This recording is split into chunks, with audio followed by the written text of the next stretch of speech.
व्यवस्था कर सकते हैं और उनके लिए हितों को मुखरित करती हो। इस प्रकार सजातीयता से सामाजिक और सांस्कृतिक सीमाओं को पुनर्परिभाषित करने की आवश्यकता हो सकती है। संयोजकता, आकांक्षाएं और उत्कंठाओं में तीव्र पहली गुणवत्ता होती है। इनमें इनमें स्थिरता और दृढ़ता होनी चाहिए और इस बात अनेकों संहिताओं और आंदोलनों के नेतृत्व के गुणों से स्पष्ट हो चुकी है। स्थापित विशिष्ट वर्ग का एक भाग उनकी पीठ पर और मगर इस विशिष्ट वर्ग को धकेल कर दूसरी ओर किया जा सकता है। इस प्रकार विभिन्न उद्गम वाले हथियारबंद तत्व नेतृत्व को हथिया सकते हैं। सजातीयता संपूर्ण नवीन परिदृश्य नहीं है, यह लेबल नया है। विचारधाराएं जो मौजूद संजातीय संबंधों का मूल्यांकन करती हैं अपेक्षित सजातीयता अनाजवाद या श्वेतवाद के रूप में निरूपित करती हैं, जिनका पालन पुरातन समय से हो रहा है। इन विचारधाराओं को प्रबल प्रभावशालिता या डोमिनेशन और प्रभावहीनता सबऑर्डिनेशन के संबंध पर है और जिसके अंतर्गत प्रभावहीन गुटों को सामाजिक एवं आर्थिक बराबरी नहीं की जाती और न ही उन्हें बराबर की स्वतंत्रता प्रदान की जाती है। राष्ट्रीयता समीकरण और सांस्कृतिक बहुवाद में स्पष्ट सैद्धांतिक तत्व है। उदाहरण के रूप में राष्ट्रवादी मुख्य धारा अपने में उप राष्ट्रवादियों और लघु राष्ट्रवादियों को समा लेना चाहती है। दूसरी तरफ समीकरण को ध्येय रहता है कि विभिन्न गुटों को समरूप दे दिया जाए, इसके अंतर्गत जनजातीय पहचानों को प्रतीकात्मक मर्यादा के रूप में रहने दिया जाता है। तीसरी तरफ सांस्कृतिक बहुलवाद में प्रचलित सांस्कृतिक स्थिति को स्थिर करने का प्रयास किया जाता है और संचेष्ट प्रयत्न होता है कि किसी भी संस्कृति का क्षय न हो। आगे देखिए इसकी व्याख्या क्या है। गद्यांश के लेख का मुख्य सरोकार क्या है?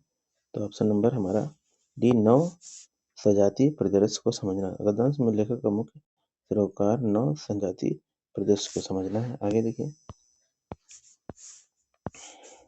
उपरोक्त गद्य के अनुसार नव सजातीय परिदृश्य में समझने में कौन से दृष्टिकोण सहायक है? तो कौन कौन से दृष्टिकोण सहायक होंगे? ये पहला सजातीयता और संजातीय पहचान का मूलतावादी दृष्टिकोण। दूसरा ऑप्शन भी सही है हमारा, स्थितिजन्य, व्यक्तिजन्य और यांत्रिक जन्य विचारधारा जो समूह विशेष के सदस्यों को इस अनुमति से है जो दूसरों से अपने को भिन्न मानते हैं। देखिए इसकी व्याख्या, जैसा कि उपरोक्त गद्यांश की दूसरी पंक्ति में स्पष्ट होता है कि नव सजातीय परिदृश्य को समझने में सजातीयता और संजातीय पहचान का मूलतावादी दृष्टिकोण होना चाहिए। पांचवी पंक्ति में स्पष्ट हो जाता है कि यदि नव सजातीय परिदृश्य को समझना है तो स्थितिजन्य, व्यक्तिजन्य और यांत्रिक जन्य विचारधारा जो ए समूह के सदस्यों की इस अनुमति से है कि वे दूसरों से अपने को भिन्न मानते हैं, ज्ञात होना चाहिए। नेक्स्ट है हमारा, लेखक दर्शाता है कि सजातीयता जानी पहचानी सीमाओं को लांघ जाता है, जिसमें वह केवल संकेतों से चिपका रहता है। तो इसका ऑप्शन नंबर हमारा डी है। क्या है? सजातीय मुद्दों में दृढ़ पक्ष लेना। सजातीयता मुद्दों में एवं दृढ़ पक्ष लेना।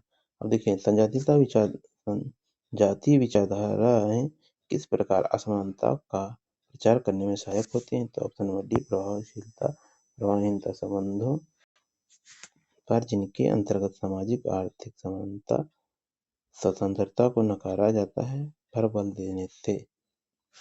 इसकी व्याख्या देखिए, सजातीयता विचारधाराएं प्रभावशीलता प्रभावहीनता संबंधों पर जिसके अंतर्गत सामाजिक आर्थिक समानता स्वतंत्रता को नकारा जाता है पर बल देने का प्रचार करने में सहायक होते हैं, जो कि हम अपने पैरा नंबर 3 में देख सकते हैं। आगे देखिए, संजातीयता के परिदृश्य से पैदा हुई समस्याओं को क्या है? राष्ट्रवाद के प्रचार करने से जो अपने में उपराष्ट्रीयताओं और लघुकरण राष्ट्रीयताओं को समा लेना चाहते हैं।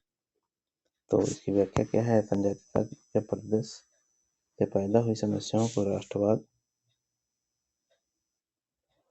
के प्रचार करने से जो उपराष्ट्रीयता और लघु राष्ट्रीयताओं को समा लेना चाहता है, ये हमारा पैराग्राफ 4 में दिखाई देता है ना।